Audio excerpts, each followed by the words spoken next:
పొద్దున్నే చూడండి ఆకాశం ఎంత బాగుంది. నేను లేచేసరికి మా నాయనమ్మ రొట్టెలు కూడా స్టార్ట్ చేసేసింది. ఇంత కష్టపడి రొట్టెలు చేస్తుంది కదా, ఆమె వచ్చేసి పంచుతా ఉంటుంది అనమాట. కాకొకటి, కుక్కకొకటి, నాకొకటి అని చెప్పేసి.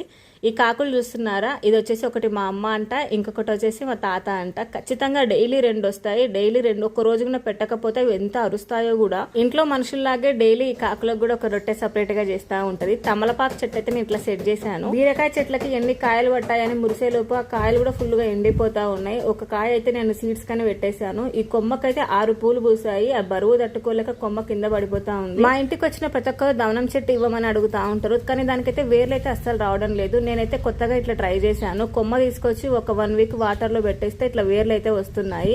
చెట్టు అడిగినప్పుడు ఇవ్వకపోతే వాళ్ళు ఫుల్ తిట్టేసుకుంటారు, ఈ పిల్ల చెట్టు ఇవ్వట్లేదు అని చెప్పేసి. ఈ జామ చెట్లు అయితే ఎన్ని కాయలు పట్టేసాయో. ఇన్ని కాయలు పట్టేసాయి కదా, ఒక్క పండు కూడా మేము ఎప్పుడు తినము. ఎందుకంటే ఇది కాంపౌండ్ అవతల వైపు ఉంటది. బయట వాళ్ళే